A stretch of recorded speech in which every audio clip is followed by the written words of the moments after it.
고난 중에 즐거워할 수 있는 이유라는 제목으로 하나님의 마음을 살펴보고자 합니다.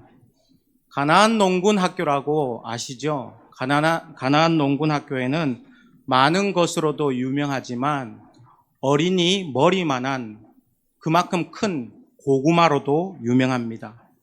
고구마가 어떻게 이렇게까지 클 수 있을까라고 하는 의문이 들 정도로 큰 고구마를 생산합니다.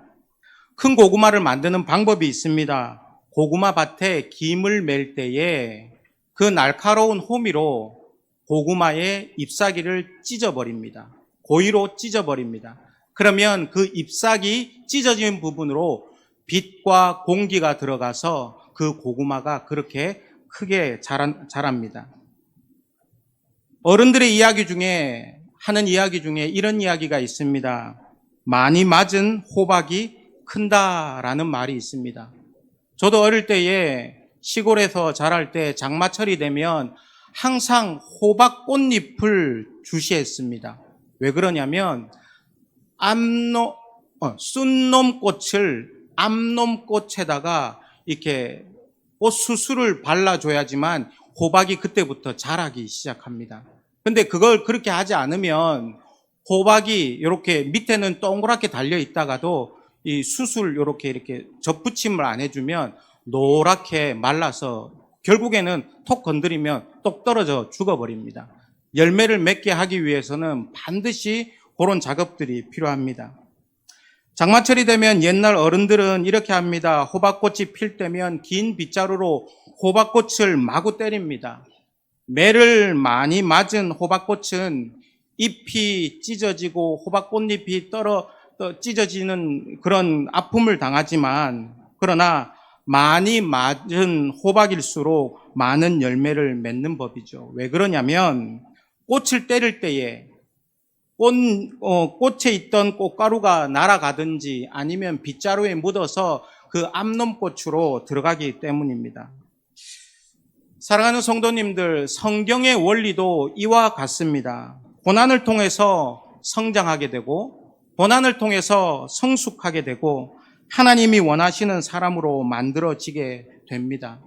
오늘 말씀엔 사도 바울이 당한 고난과 또 그에 대한 간증의 이야기들이 오늘 말씀의 본문입니다. 우리가 보기에 우리가 참 잘 알고 존경하는 성경의 인물 가운데 한 사람이 사도 바울인데, 사도 바울이 무슨 교만함이 있었을까라고 생각하겠지만 하나님이 보시기에 사도 바울도 하나님 외에 더 의지하는 것이 있었다라는 것을 고백하고 있는 것을 볼 수가 있습니다. 9절 말씀입니다. 우리는 우리 자신이 사형 선고를 받은 줄 알았으니 이는 우리로 자기를 의지하지 말고 오직 죽은 자를 다시 살리시는 하나님만 의지하게 하심이라. 그래서 내가 의지하는 것을 다 끊어버리고 오직 하나님만을 의지하고 하나님을 의지하는 그 신앙 속에서 하나님의 뜻이 이루어지게 하기 위해서 사도 바울에게 하나님께서 고난을 주셨다라는 것이죠. 오늘 말씀은 우리가 하나님을 의지하게 되는 것은 고난 가운데 깨닫게 되는 훈련의 결과라는 것을 말씀하고 있습니다. 내가 가장 의지하고 있었던 끈, 그 마지막 끈이 끊어지는 것을 경험해야 비로소 자신이 의지하는 것을 버리고 하나님을 의지하게 됩니다. 그만큼 우리 마음에 하나님 외에 의지하는 것이 뿌리 깊게 박혀 있다라는 뜻입니다. 나를 붙들고 있고 그 끈이 그 무엇인가를 내가 붙잡고 있다라는 뜻이죠. 그런 까닭에 잘 믿는 성도에게도 하나님께서는 고난이라는 훈련을 주십니다. 우리 인생은 고난을 겪으면서 비로소 하나님을 의지할 수밖에 없는 상황에 놓이고 하나님을 의지하는 법을 배우게 됩니다. 우리는 알게 모르게 의지하는 나만의 하늘이 있습니다. 물질이라는 하늘, 권력과 명예라는 하늘, 직분이라는 하늘, 자녀라는 하늘, 부모라는 하늘, 남편과 아내라는 하늘, 내가 일군 사업장이라는 하늘, 내 노력으로 들어간 직장이라는 하늘 등등이 있습니다. 이런 하늘이 내 머리 위에서 무너져야 그 하늘 위에 계시는 하나님을 바라보게 됩니다. 시편 121편 1절에서 2절 말씀, 내가 산을 향하여 눈을 들리라. 나의 도움이 어디서 올까? 나의 도움은 천지를 지으신 여호와에게서로다. 나의 도움은 내가 보는 산 위에 지어진 산당, 또 그 산당 안에 있는 우상에 있는 것이 아니라, 비록 보여지지 않고 만져지지 않지만 천지를 지으신 하나님께 있다라는 고백인 것이죠. 우리 인생의 주인은 세상의 것들이 아니라 오직 하나님이심을 믿습니다. 우리가 의지하는 세상의 밧줄이 끊어진다는 것을 발견했을 그때에 하나님께서 우리를 통치자로 다스리신다라는 것을 믿게 됩니다. 결코 놓칠 수 없는 필사즉생의 각오로 붙들고 있는 것들. 야, 이거 놓치면 나 끝장이구나. 이거 놓치면 나 죽겠구나. 라고 하는 것들, 겉으로 보기에 멀쩡해 보이는 것들, 그 밧줄이 끊어지는 날 하나님께서 우리의 삶을 통치하시고 이끌어 가심을 마침내 받아들이게 된다라는 것이죠. 우리 눈앞에 세상의 끈이 뚝 끊어지는 것을 보게 하시고 고독하게 만들어 하나님을 더욱더 의지하게 만드십니다. 사람이 무언가를 할 수 있겠다. 내가 이 정도는 이제 할 수 있겠다라고 깨닫는 세월로 따지면 약 4년 정도 걸린다고 합니다. 반대로 야, 나는 아니구나. 야, 나는 못하겠구나. 나는 아무것도 아니구나. 라고 하는 깨닫는 세월이 횟수로 따지면 40년 정도가 걸린다고 합니다. 그래서 어쩌면 하나님께서 모세의 인생의 사이클을 40년으로 돌리신 것이 그 이유 때문입니다.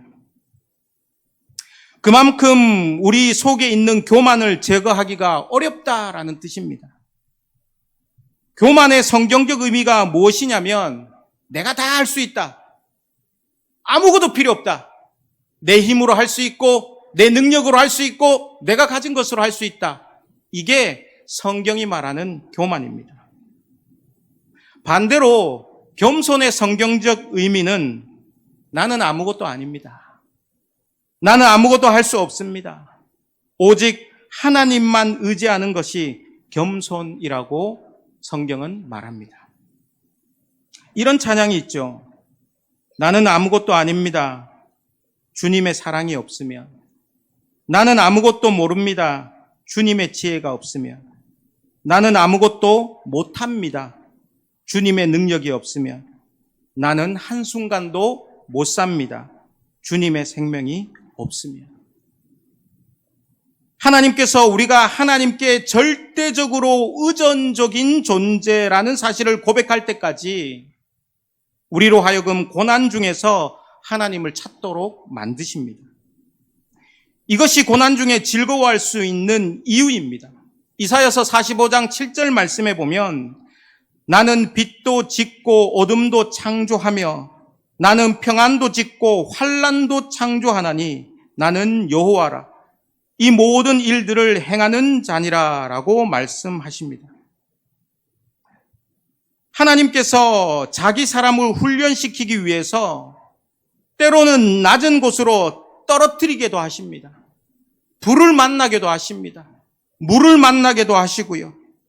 또 병에 걸리게도 하시고 때로는 사람들로부터 조롱거리로 만들기도 합니다. 그러시면서 마치 소몰이를 하듯이 한 가지 목표를 향해 우리를 몰아가십니다. 제가 시골에 살 때에 소몰이를 꽤 해봤거든요. 소 몰 때에 저희 경북에서는 어떻게 모냐면 그 소가 이렇게 다른 곳으로 가요. 그러면 소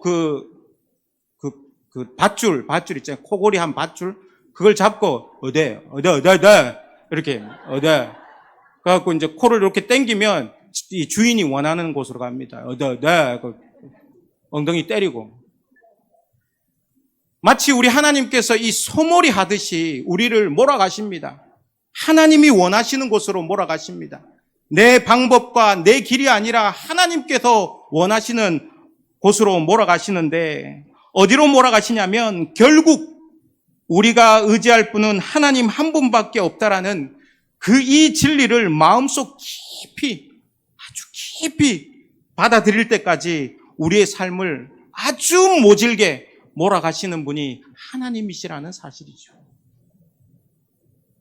학개서 2장 8절 말씀에 보면 은도 내 것이요 금도 내 것이라 만군의 여호와의 말이니라 라고 말씀합니다. 이 땅에 있는 모든 것 그것이 무엇이 되었든지 간에 다 하나님의 것이라는 말입니다. 사랑하는 성도님들, 내 사업, 내 직장, 내 자녀들, 내 가정, 내가 가진 돈, 이 모든 것을 내가 가지고 있는 능력과 내가 가지고 있는 지혜와 경험으로 일구었다고 생각하십니까? 수도선부라는 말이 있습니다. 물수자, 이를 돛자, 배선자, 뜰부자. 물이 들어오면 배는 저절로 떠올라서 바다로 나간다라는 뜻이죠. 갯벌에 걸린 무거운 배가 바다로 가기 위해서는 밀물이 반드시 들어와야 합니다. 세상에 갯벌에 박혀있는 자가 아무리 발버둥 쳐도 그리고 내 힘으로 빠져나가려 해도 그 갯벌에 깊이 박힐 뿐 빠져나갈 수가 없습니다. 우리 그리스도인들은 민물이 들어오기를 기다리는 배처럼 겸손하게 하나님의 도우심을 구하고 하나님을 의지하는 그 신앙이 우리에게 들어올 때에 하나님의 역사는 그 사람을 통해서 이루어지고 우리는 하나님의 은혜의 바다로 들어갈 수 있게 됩니다. 그렇다면 고난 중에 있을 때 우리는 어떻게 해야 할까요? 그냥 낙심하고 좌절하여서 아이고 내 몸에 이런 병이 들었구나, 내가 이렇게 망하게 되었구나 원망만 하고 그냥 그 자리에 주저앉아 있어야 되겠습니까? 우리가 고난 중에 있을 때 우리가 해야 될 행동은 바로 말씀과 기도입니다. 사랑하는 성도님들, 고난이 있을 때 기도하기를 원합니다. 말씀 속에서 하나님의 뜻을 찾기를 원합니다. 이 고난이 하나님께서 나에게 기도하라고 하시는 사인이구나, 기도 가운데 하나님을 더 의지하라는 하나님의 사인이구나 라는 믿음을 가지고 기도할 수 있기를 원합니다. 그래서 11절 말씀에 보면 우리를 위하여 간구함으로 도우라 라고 사도 바울이 자기의 동역자들에게 요청하고 있습니다. 나도 기도하고 나도 간구하고 있을 거니까 나를 도와서 좀, 우리를 도와서 좀 기도 좀 해다오 라고 부탁의 말씀을 하고 있습니다. 믿음 생활을 한 지 얼마 되지 않은 며느리가 임신이 안 되는 거예요. 시어머니가 얼마나 마음이 걱정이 태산이겠어요. 시어머니는 믿음이 좋은 권사님입니다. 그래서 담임 목사님께 기도 받으러 가자고 졸라가지고 며느리하고 기도 받으러 갔어요. 두 사람이 담임 목사님께 안수 기도를 받았습니다. 믿음이 별로 좋지 않은 며느리는 그냥 맹숭하게 그냥 앉아서 기도를 하는데, 믿음이 좋은 시어머니는 아멘 하면서 기도를 받으시는 거예요. 훗날 시어머니가 임신을 했다는 이야기가 있습니다.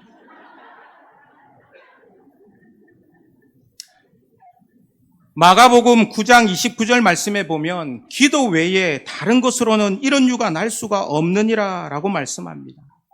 이는 기도와 믿음의 상관관계를 말합니다. 귀신을 쫓아낼 능력이 기도 외에는 없다고 예수님께서 한정짓고 계십니다. 다른 방법과 수단이 아닌 오직 기도만이어야 된다라는 것이죠. 이것을 반대로 생각해 보면 지금 제자들은 기도 말고 다른 수단과 방법을 지금 찾고 있는 것입니다. 그것 말고 다른 것으로 뭘 갖고 오고 누구를 데리고 오고 이런 것으로 그 귀신을 내어 쫓으려고 노력했다라는 것이죠. 예수님께서 마가복음 9장 19절에서 이렇게 얘기합니다. 믿음이 없는 세대여 라고 책망을 하십니다. 마가복음 9장 23절에서는 믿는 자에게 능치 못함이 없다. 믿는 자에게 능침이 없다. 그리고 기도를 말씀하고 계시는 거예요. 이 말씀은 제자들의 불신앙을 암시하는 것이죠. 기도는 하나님의 능력과 은혜를 구하고 믿고 구하는 믿음의 신실한 표현입니다. 내가 하나님을 절대적으로 믿습니다. 그러니 제가 기도합니다. 하나님께서 들어주실 줄 믿습니다. 라고 하는 믿음의 표현인 것이에요. 믿음은 하나님만 믿는 관계 속에서 주어집니다. 제자들은 귀신 들린 그 소년 앞에서 자신의 능력, 경험적 능력을 의지했을 뿐 믿음의 기도로 하나님의 능력을 바라지 않았습니다. 인간이 하나님을 믿는 것 같아 보일지라도 인간 자체는 근본적으로 불완전합니다. 불신앙적입니다. 교만합니다. 죄성을 가진 존재입니다. 그러므로 믿음의 경주를 하고 있는 그리스도인들은 삶 속에서 끊임없이 기도를 통하여서 하나님과의 믿음의 관계를 지속해야 됩니다. 하나님, 제가 믿습니다. 주셔도 믿고요. 안 주셔도 믿습니다. 들으셔도 제가 믿고요. 안 들으셔도 제가 믿습니다. 하나님의 방법과 때에 반드시 되게 하실 줄 믿습니다. 이 믿음이에요. 야고보서 5장 13절 말씀에 보면 이렇게 말씀하고 있죠. 너희 중에 고난 당하는 자가 있느냐? 그는 기도할 것이요 라고 말씀합니다. 고난 중에 있을지라도 아이고 죽었구나 라고 낙심만 하지 말고 기도할 수 있는 성도님들이 될 수 있기를 원합니다. 다음으로 고난 중에 있을 때 낙심만 하지 말고 말씀을 묵상하고 말씀을 듣는 자리에 나오시기를 바랍니다. 왜 그럴까요? 왜 그렇게 해야 될까요?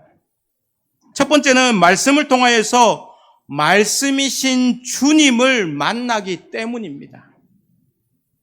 요한복음 1장의 말씀에 보면 그렇게 말씀하고 있잖아요. 태초에 말씀이 계시니라. 그 말씀은 곧 예수님이시네요. 말씀이 곧 예수님이에요. 말씀을 읽고 말씀을 듣는 것은 예수님을 읽는 것이고 예수님의 마음을 듣는 것이고 예수님을 보는 거예요. 그렇기 때문에 고난 중에 있을 때에 말씀을 듣고 말씀을 묵상하는 자리에 서야 됩니다. 두 번째로 말씀을 통해서 나를 향하신 하나님의 뜻을 발견할 수 있고 하나님을 의지하는 법을 배울 수 있기 때문입니다. 시편 119편 50절 말씀에 보면 이 말씀은 나의 고난 중에 위로라. 주의 말씀이 나를 살리셨기 때문이다 라고 말씀하십니다. 이 말씀은 나의 고난 중에 위로라. 예수 그리스도께서 우리를 살리게 하실 줄 믿습니다.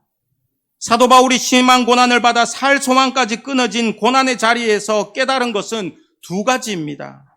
첫 번째는 하나님만 의지하라는 깨달음이었습니다.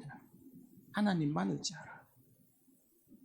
두 번째 깨달음은 고린도후서 1장 10절에서 그 답을 제시하는데요. 같이 한번 읽어보기를 원합니다. 시작. 또 건지실 것이며 이후에도 건지시기를 그에게 바라노라.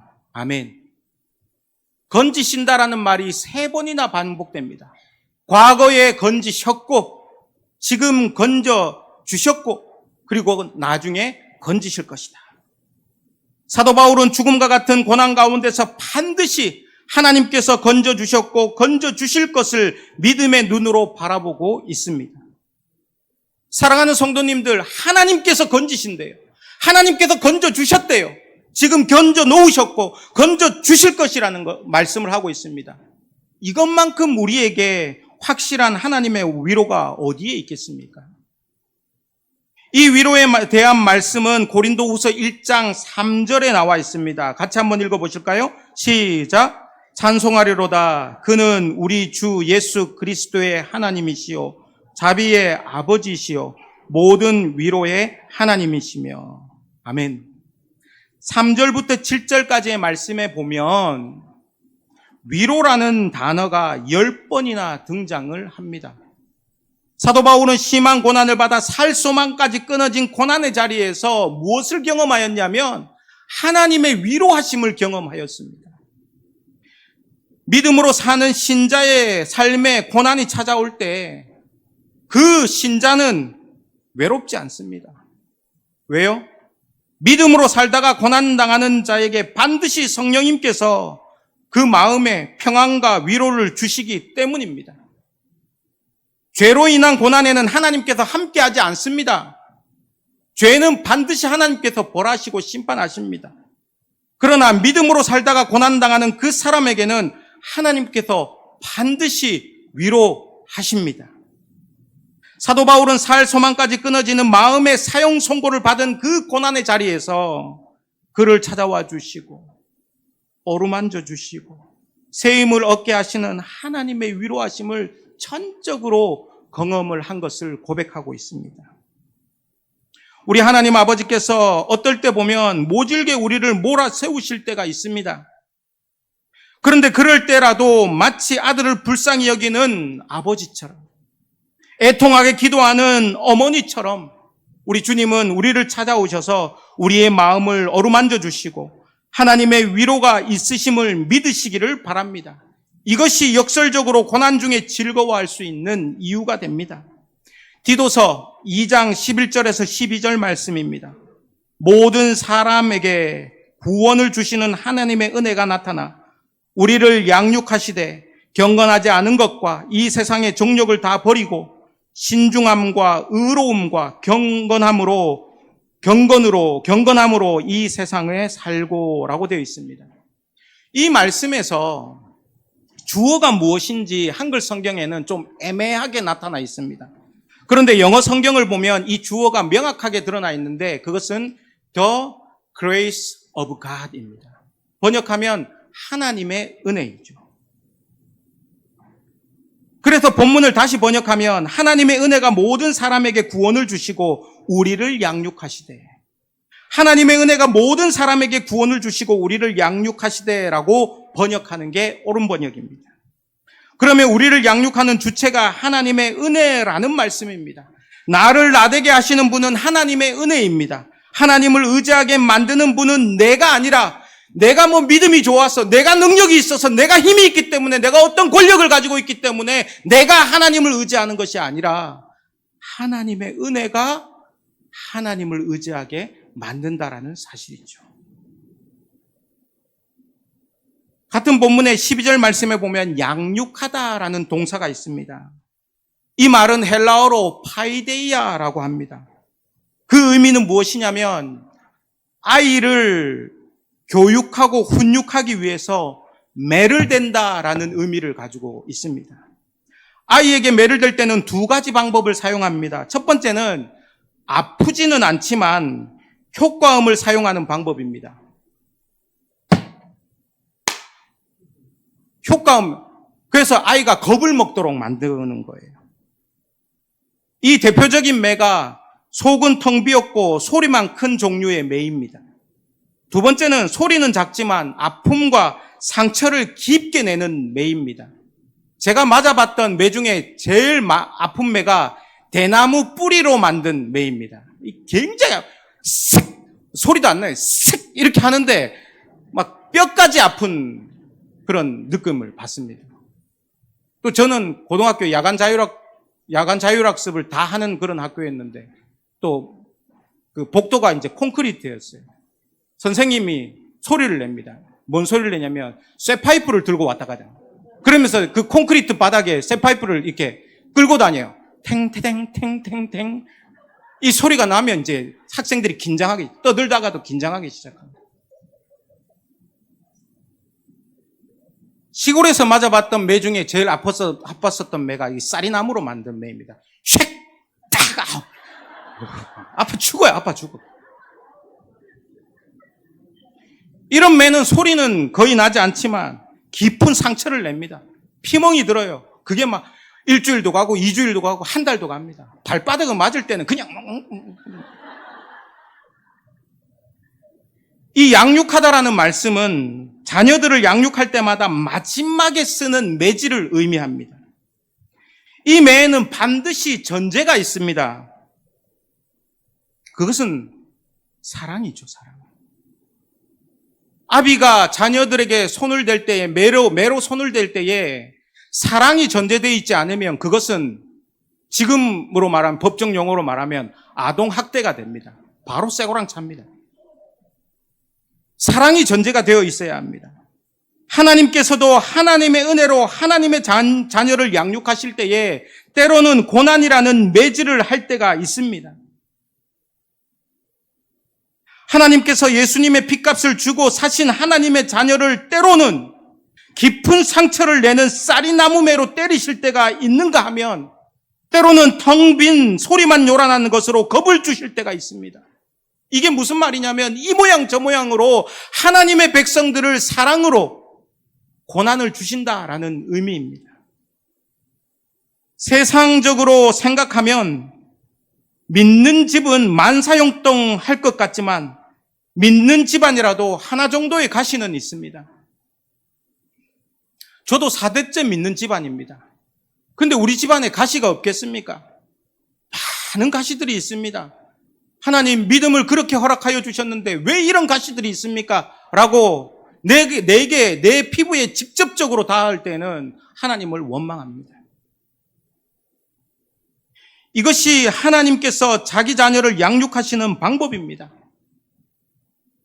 이때 우리의 위로는 모순되게도 우리에게 고난을 주시는 하나님의 은혜이고 하나님의 사랑입니다. 그렇기 때문에 믿음의 생활을 하다가 고난을 만났을 때 좌우도 보지 말고 앞뒤도 보지 말고 지나간 과거를 아쉬워하지도 말고 아직 오직 않은 미래에 불안하지도 말고 오직 머리를 들어 하늘 위에 계시는 하나님 한 분만을 바라볼 수 있는 우리 모두가 될 수 있기를 원합니다. 그때 우리가 우리의 머리를 들어서 하늘 위에 하나님을 볼 때에 하나님의 위로하심이 우리에게 가득히 임하실 줄 믿습니다. 아무리 어려운 일을 만나도 두려워하지 마시기를 바랍니다.